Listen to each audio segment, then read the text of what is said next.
I'm never scared. If anybody has any questions or a topic about recovery that they would like to talk about, that's what I do. My whole life is carrying the message of recovery to addicts that still suffer. And any alcoholic says they're not an addict, I'm going to challenge you to describe to me how you're not addicted to alcohol. I'm so glad that I'm old now and that when I was ripping and running was prior to the smartphone craze. When I went into prison, it was Facebook and flip phones. And when I came out, it was Facebook and smartphones. So none of my stuff is out there on the internet. Because I tell you, I was internet worthy. Oh, yeah. Oh, I done went viral a couple of times. But not anymore. Now I'm no fun at all because I don't drink, I don't drug. I'm trying to quit cigarettes and I'm trying to quit vaping. I'm struggling, but I'm trying. Now I believe in medically. So I got these Zen pockets, nicotine pockets. That's my medically assisted treatment. I got this thing which has no nicotine and no smoke. And I got this little nicotine packet, but if it works and can get me off of vaping and cigarettes, it's priceless. I got plenty to say. You're not going to see anything that exploits addicts. You're not going to see what counts as funny videos of addicts acting a fool out on the street. That's not going to happen. Not making fun of nobody.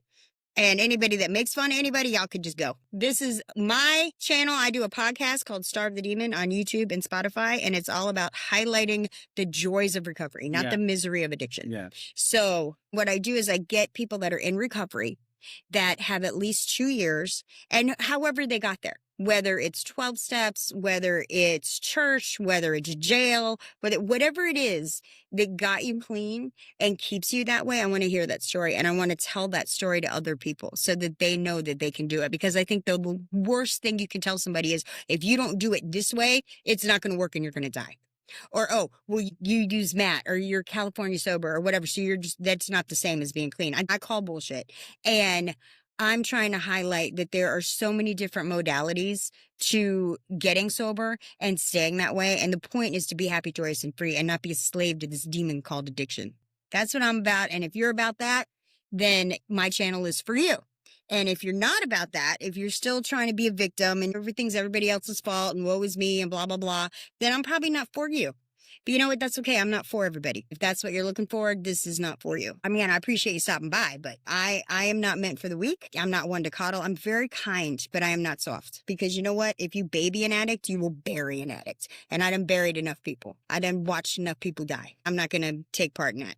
I will give you cold, hard truths with love. Sometimes my love feels like a great big hug. Sometimes it feels like a foot up your ass, but it's still love. I will say this to you. If you're feeling like a victim, what are you being victimized by right now? And if you tell me you got some childhood trauma, so do we all.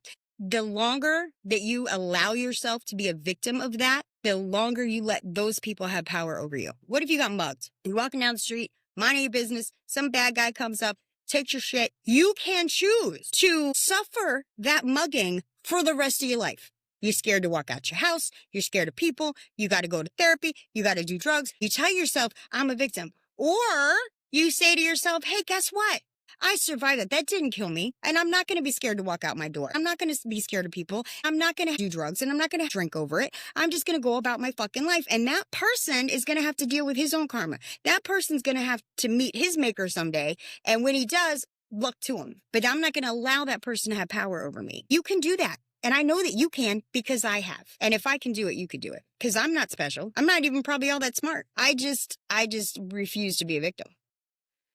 Anything that's gone on in my life has been a choice that I made. Maybe my choice was just being in the wrong place at the wrong time with the wrong people and something bad happened, but that was my choice to be there. I'm not talking about people that are victims right now. You might be in an abusive relationship you can't find a way out of. You might be a victim of human trafficking, except you are a victim and you need help. I'm talking to people that have come out of a situation. I was in prison for 8.5 years. Do you think I sit around complaining about the COs and what they used to do and say to me when I was in prison? No, it went on for years. But at this point, that was years ago. What's the point now? How's that helping me or anybody else?